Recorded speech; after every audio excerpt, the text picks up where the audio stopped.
For somebody who is maybe a little beat down by rejection or they're not getting any positive answers, do you have any type of advice for them to keep pushing? I actually live in this community in New Jersey, and Thomas Edison lived there. And I think he said, I didn't fail 5,000 times. It just took me 5,000 tries before I got it right. I think persistence really does pay off. I very much believe in that. Well, hello everyone, and welcome back to Boujee Best Friend podcast. I hope you are having a fabulous day. And if you are not having a fabulous day, well, you're about to have one because I cannot let that happen. And that's why you're here hanging out with me and my guest, Elana, in the next hour-ish. I just love bringing on female CEOs. I love surrounding myself with hardworking, inspiring women, and I'm so grateful that Elana was on the podcast. So a little bit about her. She is a seasoned CEO and a board member with a wealth of expertise in the beauty industry. She's currently the CEO of RéVive Skincare, a luxury brand, and she's been instrumental in driving brand development, expanding internationally. Elana's impressive background includes leadership positions at iconic companies such as Estee Lauder and L'Oreal. I had such a great time talking to Elana about all things business and how to be the best you can be, like how to be irreplaceable at work. That's how I'm calling this episode. Okay, without further ado, let's dive right in. Elana, welcome to Boujee Best Friend podcast. Thank you so much. I'm really, really excited to be here. I'm super excited too. We met up a few weeks ago at the RéVive event in Miami, and I was like, I need to have you on my podcast. I had so much fun chatting with you, and I feel like your story can inspire so many women listening. So I'm super grateful you're here. Thank you so much. I really appreciate it. I felt the same way. And to be honest, I don't always feel like a connection immediately to people. So I really enjoyed the time we spent together, and I was really looking forward to coming back. Thank you. Well, the feeling is mutual. Your career is so impressive. How did you get into the beauty space? Give me a little background of what made you fall in love with the beauty world. Sure. Actually, very honestly, I never thought I would end up in beauty. I had no idea. So if I go back to high school, the things that I loved, and I'll tell you why I go all the way back. I loved studying art history, and I loved studying French. Those were two things I really loved in high school. And when I went to college, and history and art history. So when I went to college, just for context, where did you grow up and where did you go to school? Yes, I grew up in New Jersey. My parents are first generation American. I grew up in New Jersey. I mentioned the first generation American because they were very focused on education and making sure that we went to college. And I didn't go very far away from home to college. I went to Columbia University as an undergraduate, so New York City, so it wasn't so far away. Mm-hmm. And when I was at Columbia, I really wanted to study art history, but that was a little bit too far for my father. He was like, what are you going to do with that? And so I studied history. That's what I studied. But being in New York City, part of, I think, the appeal of being in New York is the job opportunities that it offers. And so from the time that I was a freshman in college, I always had an internship or some kind of part-time job, and I was trying to figure out what I liked to do. I had internships in public relations, and that led me to actually getting an internship in corporate communications. And I worked in corporate communications, writing for an internal newspaper for a huge company. It's called Altria now, but it used to be called Philip Morris. So they like the cigarette brand? Exactly. Okay. And they also owned Kraft Foods. And so they were this huge, huge consumer company. And because they made cigarettes and also beer, they used to give a lot of money to the arts as a way to kind of offset, the industries that they were in. And it was through working there that I first became acquainted with the idea that companies give money to support arts organizations, museums, symphonies, ballets, etc. And so I was like, that's my dream. I want to work for a company and give away money to support arts organizations. And so I started investigating that. And people said to me, Elana, that's not actually a career path. It's kind of like you work in the company and like one step, your last job before they retire you is you get to do that. And then you're retired. Like your last hurrah. Exactly. But they said, but if that's something that you're interested in, what you should actually do is go work on the other side. You should work in fundraising. And you should work for an arts organization, asking companies for money and make the connections. And so maybe one day you could move over. And so actually that's what I did. My first job after I graduated from college, I worked at the Juilliard School, the music school in New York City. And I worked in their fundraising department. Back to sort of my first generation American parents, my father was like, okay, this not-for-profit stuff. When are you going to go back to graduate school? So I was like, oh, I don't know. I don't even know, what I like. So I took a marketing class and I realized I really liked marketing. And I also realized something else, which was what I was doing, fundraising, was marketing. If you think about it, you're an organization that's looking for money and you're reaching out to donors for that money. And you have to present your organization, why someone should donate to you, what makes you different, etc.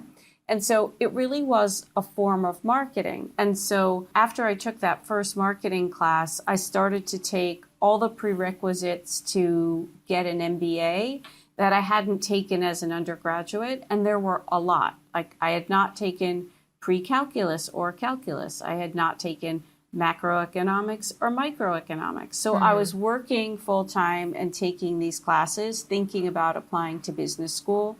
And at the same time, I was thinking about, okay, how can I go work in marketing? And so I had this one other skill, and nobody thought I had any marketing skills working in fundraising because I made the connection. Nobody else could see the connection. I could speak French because it was something that I learned in high school. It was a passion. I had traveled to France. I had lived abroad for a summer. Someone had lived with my family. And Is that what your family's from, I'm guessing? No, my family is from Eastern Europe, actually. And when nobody in my family speaks French, I just was something I gravitated towards and liked. And so that's kind of how I learned. And so I ended up getting a job actually first because I could speak French, and it happened to be at Chanel. Not with Chanel Beauty or with Chanel Fashion. Chanel is actually privately owned by an individual family. It was then and it is now. And in addition to owning Chanel Beauty and Fashion, they own businesses in many other industries. Wait, Chanel is a privately owned company till this day? To this day, by an individual family, the Wertheimer family, yes. Oh my God. Yes. Okay, I will Google that right now as soon as Google. So that being said, they had an office based out of their New York headquarters where a group of executives worked managing some of the other businesses. And I basically got a job as someone's secretary there. But it was so incredibly glamorous to be in these Chanel offices. And I saw all the beauty people and all the fashion people. And then I was mesmerized. And I saw for the first time, the trade publications about the beauty industry. And I started to read them and I was like, wow, this is really fascinating. And you could do this and it's very glamorous and you could speak French. Wow, this is that's what I want to do. But I really realized that I didn't think I could ever sort of move from what I was doing in this family office to working in the beauty team. So I just started writing to companies, very honestly, and kind of sending my resume, which, wasn't very long. I was out of college for 1.5 or 2 years and applying for jobs. How many emails did you send before you got a yes? First of all, they were letters. Oh And my second God, I of love all, that. there was no email. And second of all, I mean, and this is important, hundreds probably. And I say that because my own children are applying now for internships. Two of them are in college, and they're like, Mom, I mean, I've sent 10 email. I've applied to 10 places. And I'm like, you have to apply to 100 places to Yeah, it's a even think numbers about game. getting one. 100%. I just kept sending letters cold. Like I would find out who was, sometimes they would have a name. Sometimes they wouldn't. I would read trade publications and I would like read articles about executives. And so I'd find a name. And so then I'd send a letter to them. And I got an interview at the company that it was a subsidiary at the time, so it had a different name, but it was the subsidiary in the US of L'Oreal. And that's ultimately really how I ended up in beauty. So when I got hired by L'Oreal, again, I got hired by someone to be their assistant. So second time being someone's assistant.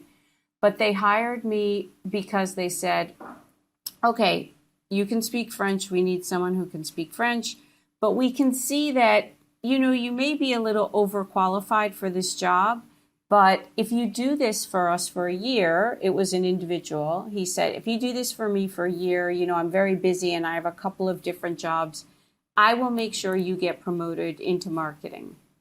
And you expressed that you wanted to be in marketing at the interview? Yes. And I said, my ultimate goal is to be in marketing, and I'm taking classes to go back to business school, and I think that's what I'm interested in.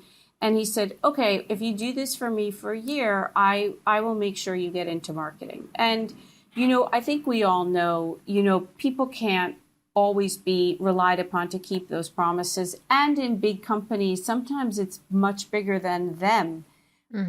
But I didn't have anything to lose, and so I took the job. At least this time I was working in a beauty division. He was in finance, which was a really interesting way for me to enter. But it was a year later, he was true to his word. There was an opportunity and I got promoted into marketing. And at the same time, I had been accepted to go to business school at night and part-time while I worked full-time, and L'Oreal offered tuition reimbursement.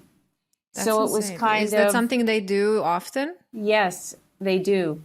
It was kind of the best of all worlds. I got into beauty, I got into marketing, I was getting an MBA, and someone else was paying. How could I turn that down? That's amazing. That's like literally what everybody would love.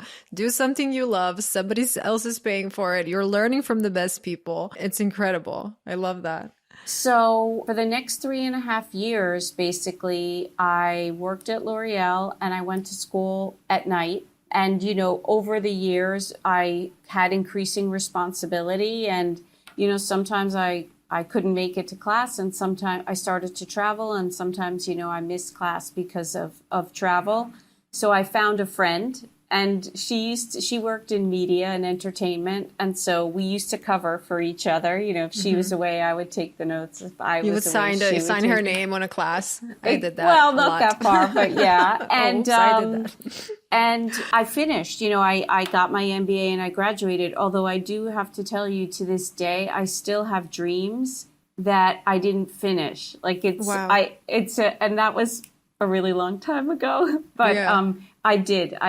So I did both. It taught me how to be a parent, because I used to say, there are 24 hours in a day, and sometimes you need to use them all, literally, because I obviously had to perform at work because work was paying for school. So, work was obviously the priority. School, which had never been the case before for me in my life, school had to be a second priority, but I still had to pass my classes to get reimbursed.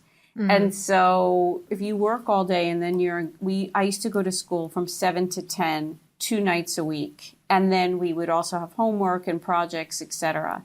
And so, between the two, it was obviously a really long day. And then there was homework, etc. Like I, used to say sometimes, you got to use all the hours in a day, which then prepares you to be a parent. I just had a conversation with my mom this morning. I don't have time for anything. I mean, I run my own everything, business, social media, everything. And I just don't even know how she had a child at my age when she had two kids, actually. Obviously, it was different times and she didn't, do a million things like I'm doing right now. But as I'm getting older, I'm more and more impressed with single moms and moms in general, because even as I mentioned when we were speaking before, my brother is in town right now, and just having somebody else that you need to constantly think about in a good way, it's a lot. So, I mean, shout out to all moms out there. The advice that I give to people is you 100% cannot do this alone. And I just want you to know that I did not do it alone.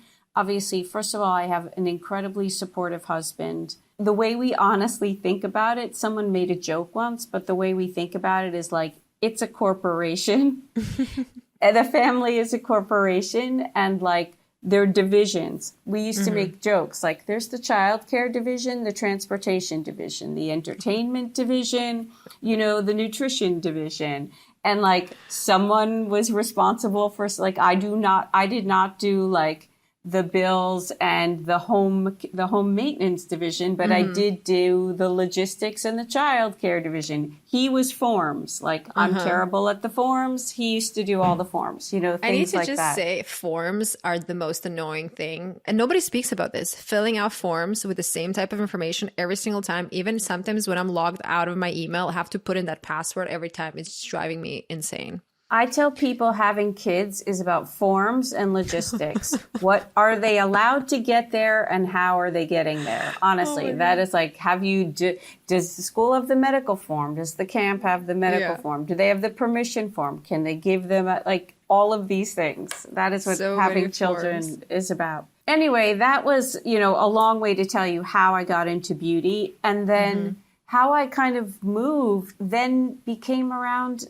building a network. I left L'Oreal the first time because I followed a boss. My boss went to Avon. I followed her there. I met somebody and they brought me back to L'Oreal, and I was there for another 4 years, so 8 years in total. And then I met someone and they brought me to Estee Lauder, and I then spent almost 8 years there. And then, through someone I knew, they reached out to me, and that's kind of how I took my next step. And so one of the things, and I think we spoke a little bit about this, that I do really love about this industry is it's very large on one hand on a global scale, yet on another hand, it's very small. And I took a 1-year hiatus into fashion. So I can't say I really know other industries very well. But what I do love about it is it's very relationship oriented. And the positive of that is I think you can build a real network of people. And that's one of the ways that I've really been able to kind of build and advance my career. I have to say that I 100% agree with you. And even your PR and influencer girl, Alyssa, I've known her since she worked at Revlon. And then she worked at Elizabeth Arden. And then she told me that you brought her to RéVive now. Yes, so it's so we funny. Worked together once before, actually. So interestingly, the person who runs marketing for RéVive was my intern at Estee Lauder. Wow. Was my head of marketing at Laura Geller Beauty. And then now we're working together again at RéVive, and we've always stayed in touch. And Alyssa worked with us at Laura Geller Beauty for this person. So it's that's kind of how. Such a circle. And that's actually true about a number of our employees. My CFO and I worked together previously, and he brought a lot of people. He runs finance, operations, and HR, so kind of everything back of house. And there are about 5 people who have been with us for 5 years, who are all people who worked with him in previous companies. And then there are, some other people who I worked with in previous companies, including our head of e-commerce and digital, who's in Croatia. We worked together in the past too. She worked at Estee Lauder, and then she also worked at Laura Geller with us. We have the freedom, which is one of the things I really like about running a small company, to build the team and select all of the people ourselves. And so, we get to work with people we have a proven history with and really like, which helps make work not work, but more fun. I listen to a lot of podcasts of CEOs, how they're running their businesses and what is the most important thing. And I hear them often say that if you have somebody who is toxic or negative, you need to get rid of them as soon as you can, because they're going to spread their toxicity to everyone else and they're going to start gossiping. They're going to start creating all this negativity in the office. It's just not a good environment to work in and come to something like that every single day. So I would love to hear from you when you are hiring someone. What are you looking for in them? That's a great question, and it's actually really relevant to something we're working on now. So when all the people who are running RéVive today became involved with RéVive, which was about 5.5 years ago, we actually created a set of company values, and they're part of everyone's goals. The values of the company are part of everyone's goals, and people get evaluated as part of their year-end performance review against these values. And actually, we sort of have embarked on a slightly different strategy, now that we're 5 years into running the company. And we actually asked our employees, like the next level down from the executive team, to update the values of the company to see if there was anything we wanted to change to be more in line with the strategy. And so the values are very reflective, I think, of what we look for as a company, which is we look for people who want to work independently, who want to have accountability, who want to think about this business in an entrepreneurial way, and who want to kind of treat it as if it were their own, who understand that they have to work collaboratively, but also with a level of respect, who want to have passion around what they're doing, but also who want people who have really high standards and want to, sort of execute with excellence. So those are all things we look for. And we also look for people who can be flexible because things can change really quickly. I would say people who can also laugh and have fun. I love that. And how would you say the difference is, like, now you're running a smaller company versus when you were working at L'Oreal and these huge companies? What is the difference in the company cultures? Well, one is definitely hierarchy and speed of decision making. And I think that was one of the things for me. I have to say that I learned everything I know really from working at L'Oreal, Avon, and Estee Lauder. And I would never take those experiences away because it was like, I got an MBA. It took me 3.5 years. It was like another 20 years of a beauty MBA, really being exposed to the smartest people, incredible projects, all of those things. And so I would never trade it for anything. But there were definitely things that for me personally were difficult. One was speed of decision making, often is slow. And that's because there were just a lot of layers of people who had to sign off on a project. And often, especially when you're at the more junior level, you weren't even in the room to sort of defend your project, your work, etc. And it could be, you could work on something for months and then, people would come out of a meeting and it was scrapped and they're like, oh, we don't like this actually. Exactly. And you had to start over. So that was one thing that and I understand that, right? I'm sure there were business reasons behind it and business decisions. Part of it was not being in the room and being part of the conversation. And that's understandable as a junior person, but still frustrating. And part of it was just how long you spend actually working on something and then it can go away.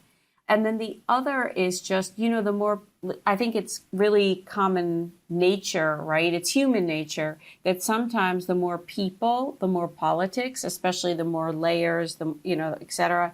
And it just reached a point for me where I felt I was very far away from the work and that my job was really more about maneuvering politics than it was about marketing products, running businesses, etc.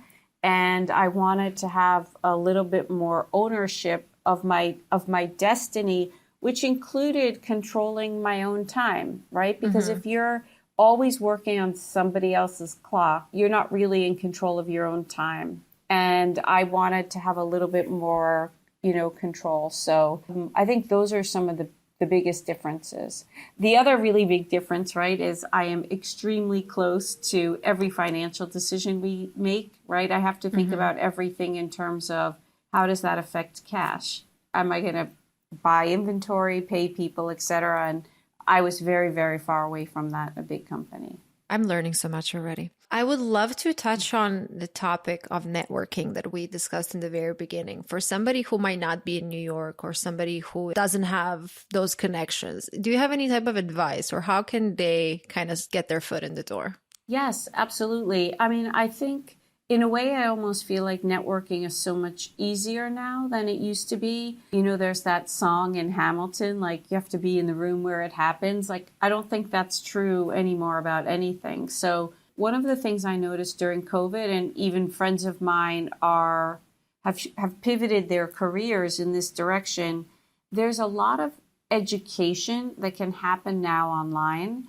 And a lot of it is free. And I think that's one way to kind of learn, but also see who experts are in certain fields. So that's one thing I would recommend to people. And I think by learning sort of who experts are in certain fields, it then gives you the opportunity to reach out to people. I personally think LinkedIn is a great networking tool. And honestly, when I have to hire people, very often I just look through LinkedIn, not without even posting a job, but look at people who work in that role in competitive companies. It's easy to see their background and I reach out to them and people answer me and we have conversations and I've met people and hired people that way.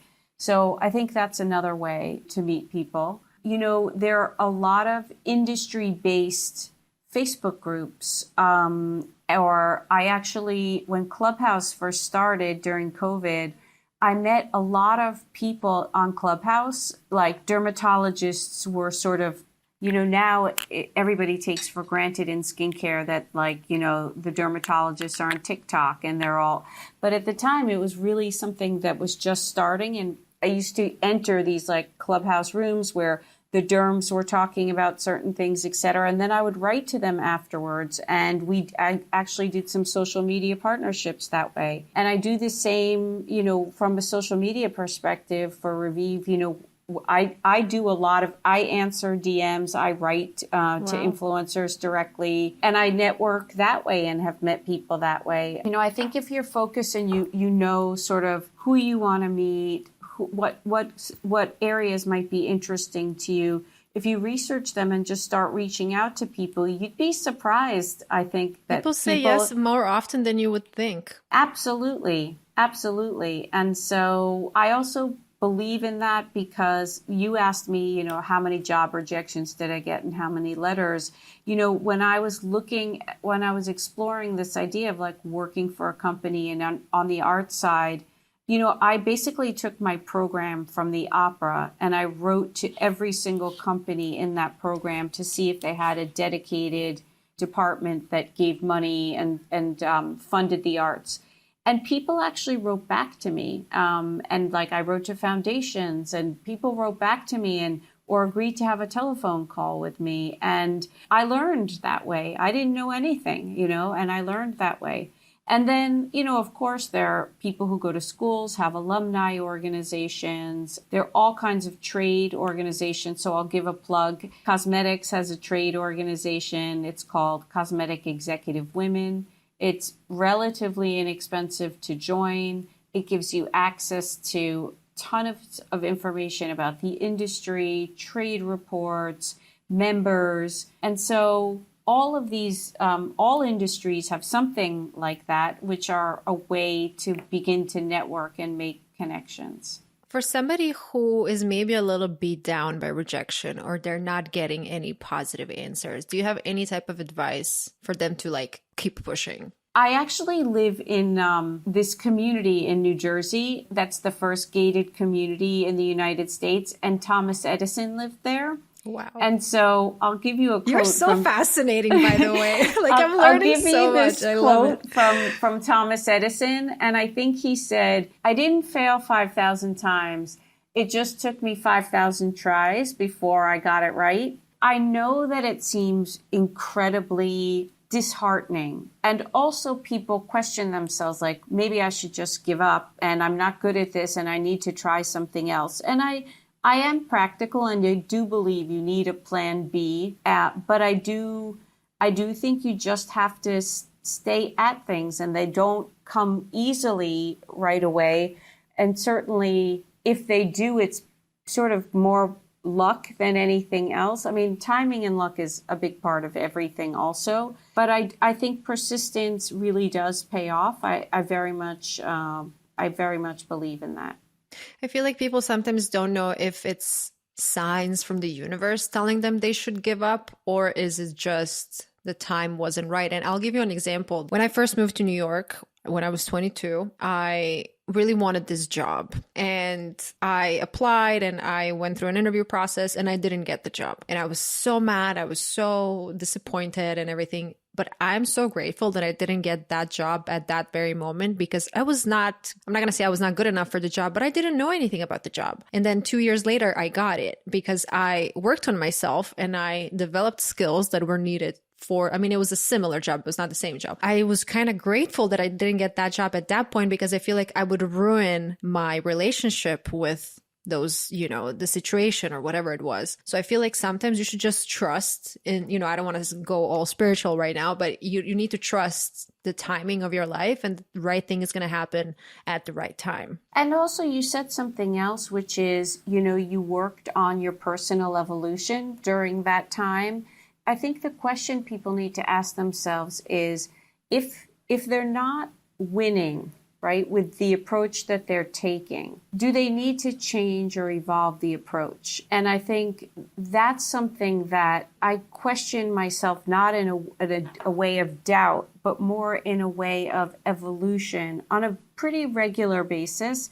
And that's something when you become a CEO, you're not really getting a performance review. No one's giving you feedback, and certainly no one's going like, hey, Elana, great job today. Or, it's either you're expected to perform or you're not, you're not. And so I think you have to learn in life how to evaluate and evolve for yourself. And, I can tell you this year there was, we set some milestones for ourselves as a company, and there were some personal milestones that I had set for myself, and some of them we didn't achieve. And so I wanted to understand why, and could I have approached the situation differently? And so while I didn't make it incredibly public, I reached out to a few people in the industry who I really trust and respect their opinion. And I kind of said, listen, I'm putting myself on a CEO listening tour here. Like, this was a goal we set for ourselves. It didn't happen. I'd love your feedback about what your observations are and why. There's another saying, which is the definition of insanity, is doing the same thing over and over and expecting a different result. I mean, I do think that it's not that you should give up, but you do perhaps need to change the approach, right? And so that's something that I try and make sure that I do. Here's a question I get very often on my Wobble Coco Do's. Let's say you have a job and your boss isn't nice or doesn't like you or is making your life hell. What can you do? But they love the job. They want to stay at the job, but somebody there, reporting directly is just not it. First of all, it's not even just that it's a common question. It's just a really common occurrence, right? It just happens all the time. I've been in that situation. I'm sure people have been in that situation with me, and so there are a couple of things. One is, like, if you love the company, but this person is just really difficult, I think there are a few things. One is, sometimes situations do change, meaning, one approach is you're going to wait it out longer than them. Like, you really want to be there, maybe give it some time and see if they really end up staying. So that's one. The second is, of course, you can always kind of come forward and say you want to work somewhere else within the organization, if that's possible. Sometimes it isn't, sometimes it is. And then, the third is, it is everyone's job to kind of learn how to manage their boss, right? And so my husband has this saying, he's like, Alana, that's why they call it work and not play, because it actually is work. Like, it's not supposed to be fun all the time. It is a job, and like, you do have to learn how to manage your boss.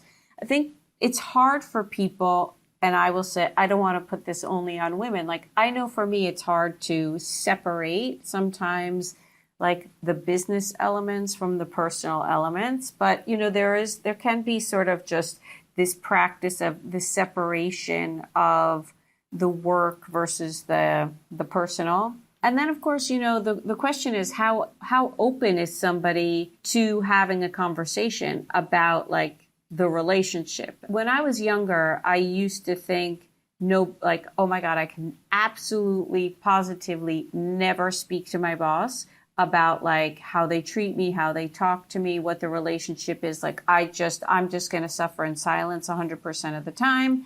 And there were definitely times like I left jobs because of bosses that I shouldn't have, like if I look at it in hindsight. And I think that, you know, kind of sitting down with someone and talking about the relationship is probably one of the hardest things to do and not my area of strength. Like, I find that to be very, very difficult. But I do encourage people now to speak up before they leave, especially if that's a job that they really like otherwise. I think that's great advice, because if you just leave, you left the job anyway. But if you kind of try to have one more conversation before leaving, I think I mean, why not? There's nothing to lose. Yeah. Do you have any advice for people who might feel like their voice is just not heard in the company? And it kind of reminded me of what you were saying earlier, that you were not in the room when maybe your idea got thrown out. For somebody, maybe they have these amazing ideas. I remember that happened to me when I was much younger. And when I was in the boys club, let's say, I felt like people were always just looking at me through this lens of, oh, you're just a girl and you're pretty and you should just sit there and be quiet. Yeah, I mean, you know, the thing is, like, I wasn't always the CEO. I mean, for many years, and it's a hard transition, actually, because, you know, you form a definition of yourself. And I was always like the youngest person in the room, and now I'm the oldest person in the room. So it's like, it's very different. When I was like coming up through the ranks, we weren't encouraged really to speak up, and certainly not in public and not in meetings. I just think culturally, companies are run very differently today. And I'll just tell you from me, and I'm not saying this to sound good, but like, I really do want to hear from my employees. And I think especially, you know, we're hybrid. And so we're in the office 2 days a week, but we're home 3 days a week if we're not traveling. And there's a lot that's on Zoom. And, you know, it's very hard for a leader to be like, so any questions? And then it's like, radio silence. Like, I really do want interaction, and I want people to ask questions. We do employee surveys so that if people feel uncomfortable, they can talk about things anonymously. I'm not saying, you know, we are going to take every idea and they're definite, but we try to, if we don't take ideas, explain why. And so I really would encourage people to speak up. You know, it's hard for me to make a blanket statement because I don't know every situation in every company culture, et cetera. But I think the world has really evolved to wanting to hear from people. And what I can tell you from a leadership perspective is, like, leaders, and I'm not only talking about myself, I'm kind of talking about anyone who's a leader. Nobody has all the answers. The higher you go, like, the thinner the air, right? Like, I used to be a subject matter expertise. Like, I, you know, was good at marketing. That was what I did. I marketed a product. I marketed a category. I marketed a group of categories. Like, I was a subject matter expertise. And the higher you go, you know, when you're a CEO, you're not a specialist. You're a generalist. I need to know legal. I need to know finance. I need to know international business. I need to know contracts. Like, I need to know a little bit of marketing, performance marketing, e-commerce, etc. So, like, I know a little about a lot, right? And I rely on my subject matter experts. And my job is to make sure strategically, like, all the decisions add up to a direction that we've plotted for the company, and to make sure we're going in that direction. but I absolutely don't know everything as thoroughly as I used to know the things I was an expert in. And so I do need people who are going to say, Elana, that's a bad idea. Or like, Elana, we should not do that. Or like, let me tell you why what I need to know is I need to know the right questions to ask and then how to evaluate the information. And so I really encourage people to speak up. And I do always say one thing. I'm like, anybody can come to me with a problem, right? Not anybody can come to me with a solution, but I would like them to. And so if you have a solution or an answer, like definitely speak up. Those are rare. You just said something that's like music to my ears because I have this ongoing conversation with my boyfriend. So I have a lot of stuff. I have a lot of PR packages. I have a lot of products. And he always tells me like, we need to figure something out. We need to like, you got to organize a system. I'm like, I'm aware this is a problem. It's been a problem for the past 5 years or more, even since I became, part of this industry. I'm very aware of the problem. Why don't you provide a solution? Because then we can have, it's like a problem. It's very easy to point that out. Coco, you know what? It's funny you mentioned that because during COVID, we did this very intimate dinner. Only a few people came. Obviously, they had to feel comfortable. They had to be vaccinated, etc.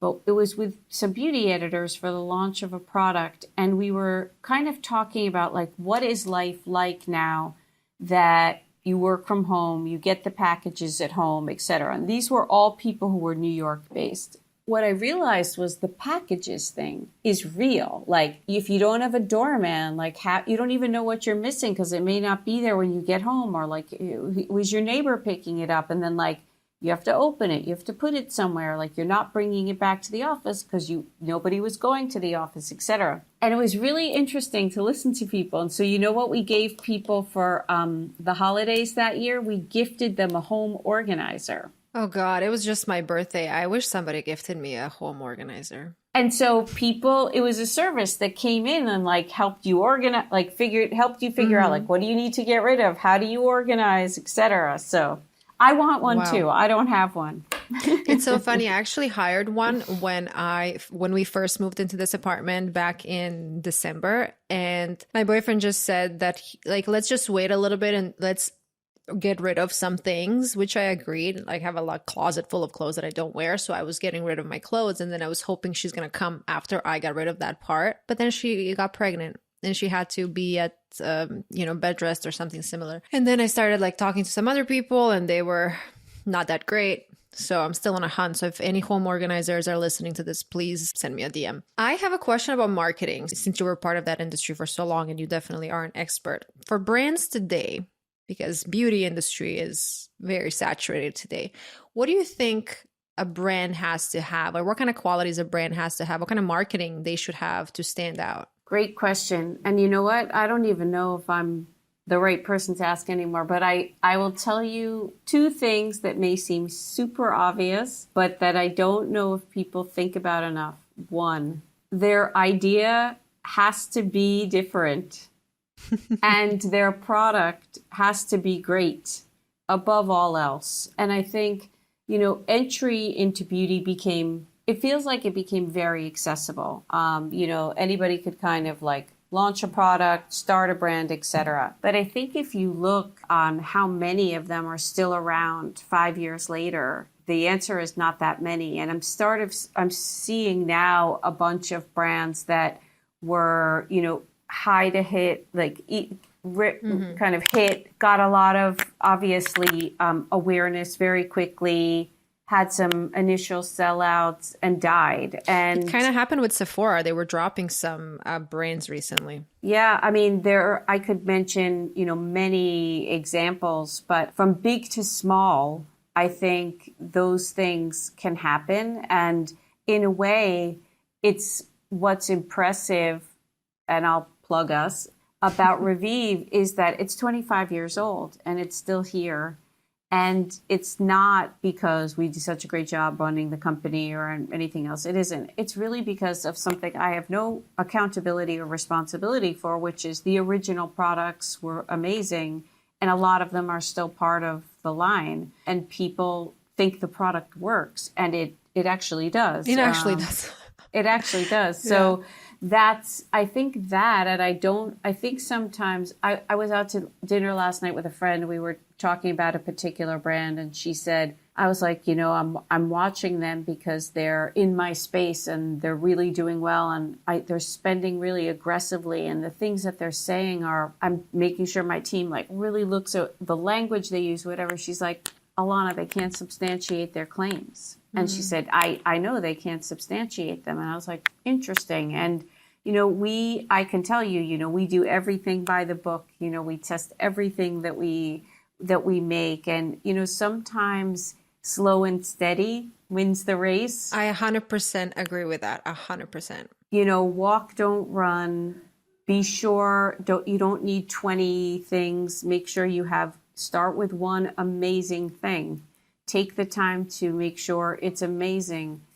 Give it to people. Have them try it. Take the feedback. Keep tweaking it until you really think you have something very differentiated. And I think the other thing is, it all looks easy and glamorous. It isn't. It's hard.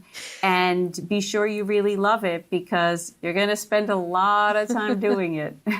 I'm sure, as we were saying, how the products, the so many products coming into my home and all these editors' homes, a lot of people are going to think, oh, such a bougie problem to have, or such a nice, like it sounds very glamorous, but at some point it just becomes a hassle. And don't get me wrong, I love all my brands who send me PR, but you stop appreciating it after a while. When you're getting 5 to 10 packages a week, it doesn't seem as special. And that's why I really appreciate brands who reach out and they either ask to confirm my mailing address, because I moved around so many times, and I'm sure that some of my neighbors in New York City are getting my packages and they're enjoying them, and I hope they are. But from a brand's perspective, I think that you have to be on top of your influencers. You have to ask them whether or not they want to receive the product, because you don't want to just send out and it's a waste for the brand. And speaking of brands, I would love to understand, how did you start with RéVive, since you had so much experience in the corporate world and you know so much? So you really had to love the brand to be a part of it. Yes. The story is, I had just been involved in selling another company. The investors in that company are ultimately the investors in RéVive. So we had just done a transaction. We had sold another company. I left that company, and I actually was not working. I actually was teaching a class on ethical. What kind of class? I was teaching a class on ethical leadership. How can we sign up for that class? Is that still? Well, I don't. No, I'm not. I'm not teaching it anymore. We could talk about that in a different podcast. But I do like to teach, and I sometimes guest lecture at different places. But anyway, so the investors that I had worked with reached out to me because they started talking to RéVive. At the time, RéVive was owned by Shiseido, the big corporate company, and Shiseido, I think, was, either thinking about, they had bought RéVive in a purchase of RéVive and Laura Mercier together. The RéVive and Laura Mercier were brands that had been run together for about 8 years because of a prior sale. I think Shiseido was, as a big company, sort of wasn't quite sure how to position RéVive, which was significantly smaller, within its big company structure. And the investors that I work with kind of approached them and kept saying, well, why don't you sell it to us? Well, why don't you sell it to us? And finally they said, all right, let's talk how that would happen, because we have this brand, we have the business, we have inventory, and you have, positions in department stores and specialty stores, et cetera. But there actually isn't a separate team of people who work on it. Like, everybody is either working for Shiseido corporate, or they work for Laura Mercier, et cetera. So we did a deal with Shiseido where we bought the business, we bought the intellectual property, we bought the inventory. Nobody came with us the day we bought the company. There were no people. So we actually worked through something called a transition services agreement, where we were paying Shiseido and their team to run the company on our behalf as we started to build a company. And we did that in 3 months, and then started running the company, sort of ourselves. And today in our New York office, we're almost 30 people.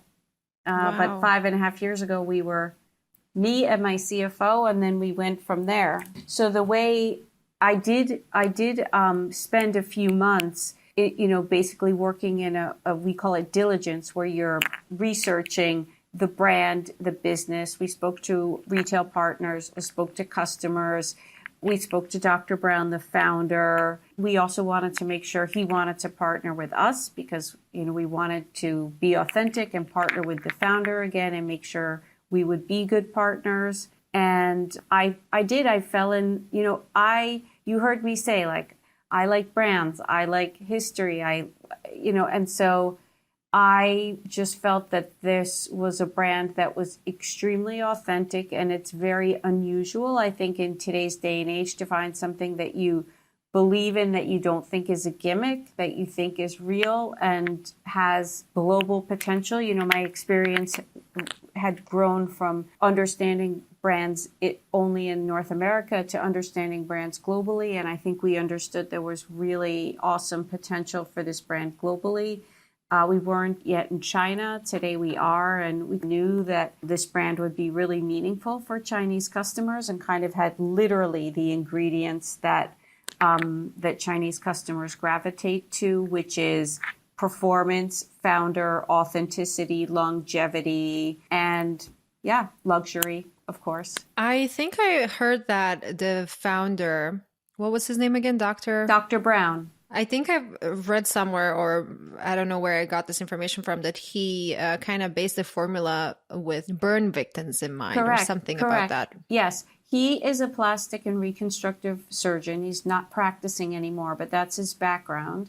And before specializing in aesthetic and reconstructive surgery, he trained, his general residency was in plastics, just in regular plastic surgery. So he did a lot of skin grafts.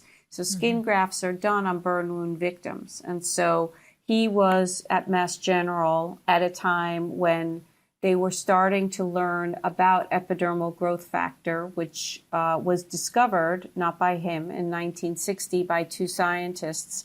And then later, epidermal growth factor and the application of epidermal growth factor on skin to help generate a healthy turnover of skin cells. That research won the Nobel Prize. So he had been utilizing epidermal growth factor on burn wound healing while he was in his residency. And, what happened was when he returned to Kentucky, which is where he's from, and he set up a practice, he also had an academic position at the University of Louisville. And to have an academic position, you need to do research.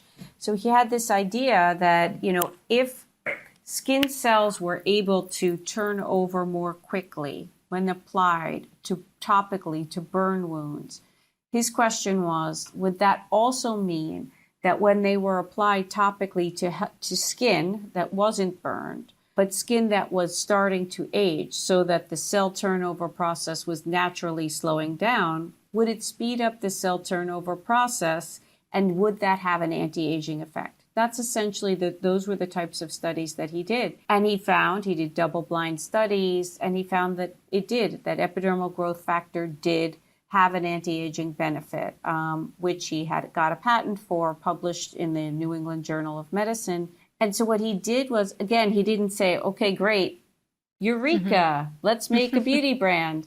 He said, great, I'm going to put epidermal growth factor in a plain moisturizer. He actually used Elizabeth Arden Visible Difference or 8-Hour Cream, one of them. I love the 8-Hour Cream. He would just put it in that, and he would give it to his patients after surgery. Because, after surgery, whether it's, for the eyes or facelift, you do have scars, right? It's an open wound, and he would give it to people to help the scars and the healing happen more quickly. But he gave it as a gift, and then people would keep using it, and they're like, wow, this stuff really works. And so like you talk about right place, right time, like someone who he gave the product to knew somebody who ran all of Neiman Marcus. And basically it was 2 years, it was 1996, I think, when they approached him. It was like a year or 2 years after Creme de la Mer launched at Neiman's. And so they knew like the power of like having one cream that could really sell. And they approached him and they said, listen, if you can commercialize this and make a product, we'll launch you. And that's how the brand started. Wow. I have to say, ever since that event, that was a few weeks ago, I started, and I've had a lot of sensitivity and breakouts issues and stuff like that. And I was like, okay, let me give this entire line a try, because sometimes, I get a new product and I just add this one product to my regime. But now I promise you, and everybody listening, I'm not saying this just because you're on the show right now. I use the sensitive calming serum every single day, and the day cream and the night cream at night, and that eye cream that Kelly was talking about. Yeah, Kelly's magic eye cream. Every day I put that eye cream, I think about her. I need to send her a text. But I have to say, my skin really transformed, and it doesn't happen often because, as I said, I've been getting so much PR for so many years. I tried everything. I can claim that this did transform my life. So I am very happy to hear this. And that's awesome. The story. And yeah. Coco, I saw your, because once a month, we do a social grid. So I know what gets posted on Instagram every day, not stories, but in the feed.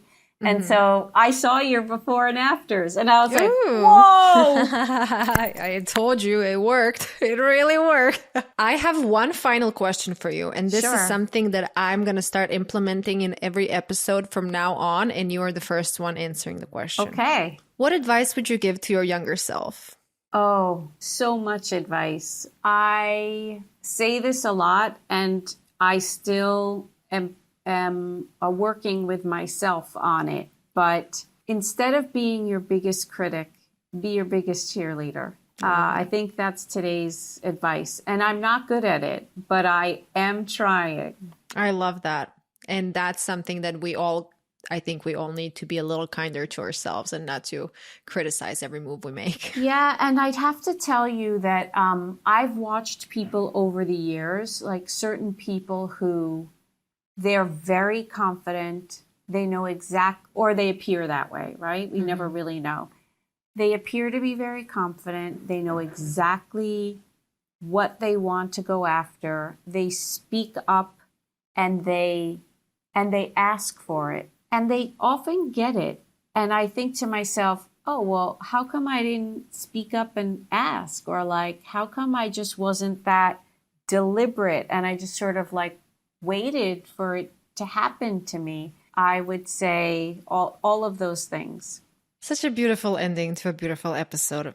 This was such an amazing conversation, and I'm so happy we did this. And please tell everybody where they can find you, where they can find RéVive. Sure. So you can find me. My name is Elana Drell-Szyfer. You can find me on LinkedIn. I will answer you. And if you give me a little time. And I'm on Instagram, Elana Zy3 Girls, if you want to find me there. More importantly, where you can find RéVive, RéViveSkincare.com. We're at Neiman Marcus, Saks Fifth Avenue, Blue Mercury, Bergdorf Goodman, Nordstrom, not all, but Nordstrom.com, Bloomingdale's.com. So we hope you give us a try. We have some really great products that have stood the test of time. So you can too. I'm sure they will after they see my before and afters. Thank you, Elana. And thank you, everybody, for listening. I'll see you next week. Bye, Bye-bye. Coco. Thank you.